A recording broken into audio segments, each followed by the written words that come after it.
ગુજરાતમાં શિક્ષણની જે સ્થિતિ છે એના વિશે મારે વધારે ચર્ચા નથી કરવી, કારણ કે આપણે બધા જાણીએ છીએ કે ગુજરાતમાં શું ચાલી રહ્યું છે. શિક્ષણના ક્ષેત્રમાં વિકાસ તો ખૂબ થઈ રહ્યો છે, પણ શિક્ષણની વાત કરવી છે. આપણને કોઈ વાંધો નથી, કારણ કે આપણે કેજીમાં આપણા છોકરાઓને લાખ રૂપિયા આપી અને ભણાવી શકીએ છીએ. આપણને કોઈ વાંધો નથી, કારણ કે ખાનગી યુનિવર્સિટી વધી રહી છે અને એમાં લાખો રૂપિયા આપી અને ડિગ્રી મળે છે. આપણે ગુજરાતી છીએ, આપણે એડજસ્ટ કરી લઈએ છીએ. અને ગુજરાતના કાયમી શિક્ષકો છે એ આપણને નથી મળતા અને આપણા છોકરાઓનું ઘડતર નથી થતું, એ પણ આપણને કંઈ વાંધો નથી. આ જ વિષય પર વાત કરવી છે, કારણ કે જ્ઞાન સહાયકો જે છે હજુ તો માંડ નોકરીએ લાગ્યા જ હતા. વેકેશનના કારણે હવે ફરી બેરોજગાર થઈ ગયા છે. વિસ્તારથી વાત કરીએ એમના વિશે, જેમની વાત કોઈ નથી કરતું. નમસ્કાર, વાઇબ્સ ઓફ ઇન્ડિયા સાથે હું સમીર. ગુજરાતમાં વિરોધ કરી અને થાકેલા જે જ્ઞાન સહાયક વિરોધીઓ છે એ અત્યારે શાંત બેઠા છે.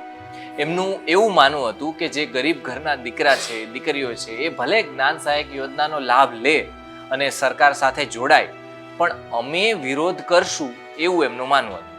હવે કાયમી નોકરી છે, અમારો હક છે અને એને અમે લઈને જ રહીશું, એવી રીતના એમની માંગ હતી. પણ અત્યારે બધા શાંત બેઠા છે.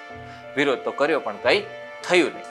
જે લોકો જ્ઞાન સહાયકમાં લાગવાના હતા એ લોકો લાગી પણ ગયા છે અને એમની આજે વાત કરવી છે કે એમની સ્થિતિ કેવી છે. આપણે જાણીએ છીએ કે પરિણામ છે આવી ગયા છે અને વેકેશન વગેરે પડી ગયું છે અને હવે જ્ઞાન સહાયકો છે એ ફરી બેરોજગાર બની ગયા છે પહેલાની જેમ. જ્ઞાન સહાયકોનો જે કરાર છે એ પૂરો થતાની સાથે જ એમને આપોઆપ છૂટા કરી દેવામાં આવ્યા છે. જ્યારે નવું સત્ર છે એ શરૂ થશે ત્યારે જ્ઞાન સહાયકોનો કરાર છે રિન્યુ કરી દેવામાં આવશે, એવી રીતના પણ વાત અમને મળી છે. વાત એવી પણ સામે આવી છે કે જ્ઞાન સહાયકોને એવું પણ કહી દેવામાં આવ્યું છે કે જ્યાં સુધી વેકેશન છે ત્યાં સુધી તમારો પગાર નહીં થાય.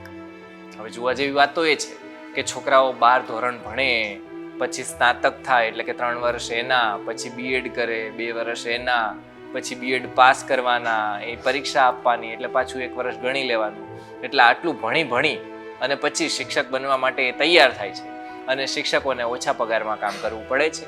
વેકેશનના સમયમાં છૂટા પણ કરી દેવામાં આવે છે, એનો પગાર પણ નથી મળતો અને આવું બધું કરી અને જ્ઞાન સહાયકોની મજાક થાય છે એવું એમનું માનવું છે. તમારું આ મામલે શું કહેવું છે અમને કમેન્ટમાં લખી અને જણાવો. ધન્યવાદ.